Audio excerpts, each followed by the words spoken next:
How to make gel alcohol hand sanitizer using soap and water is the best and most traditional way to get your hands clean, but there are times when you simply can't get to a sink to wash them. Gel alcohol hand sanitizer is an excellent and portable solution to this dilemma, and it's incredibly easy to make at home.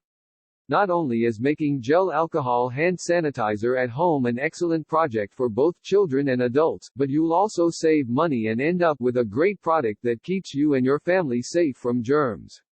Small bottles make great gifts. Making gel alcohol hand sanitizer without fragrance. Obtain your ingredients. The components needed to make gel alcohol hand sanitizer are common household products, so it's quite possible that you already have them.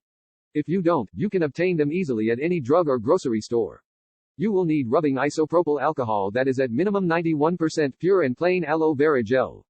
That's it. To be comparable to store-bought products like Purell or Germ-X in terms of effectiveness, the final product needs to be at least 65% alcohol. Using 91% isopropyl alcohol will place your final product within that range. If you can find 99% isopropyl alcohol, choose that. It's not required, but it will increase the germ-killing effectiveness of your final product. Aloe vera gel also comes in a variety of purity options. You'll want the purest that you can find. Simply check out the label to get the purity information. This doesn't alter the effectiveness of the product, but using the purest you can find will ensure that your final mixture contains the least amount of additives and additional chemicals. Gather your tools. The tools needed are also very common household items, which makes this process even easier.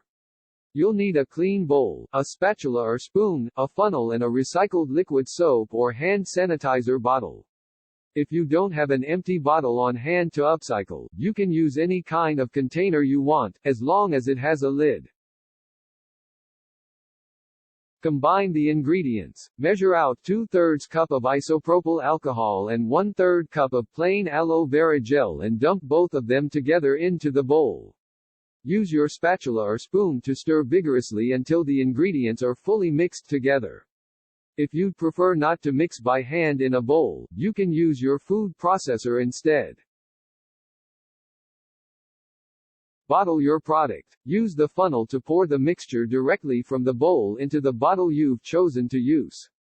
Replace the pump, lid or cap on your bottle. Now you have your finished product and it's ready to use immediately. The mixture will keep for 6 months or more. Store it away from direct sunlight to get the longest shelf life possible. Put the mixture in smaller bottles that can easily fit into a purse, backpack or briefcase for use on the go. If you purchase any commercial sanitizers, save the bottles so that you can upcycle them later. Since those are perfect for this, you can usually purchase new empty bottles of this size at the grocery store. Check the aisle with travel-size personal care items. Use the sanitizer correctly. There is actually a proper way to use sanitizer to get maximum effectiveness from the product. Before you start, make sure your hands are clean of visible dirt and grime. Sanitizer isn't meant for situations when you find your hands dirty with actual dirt.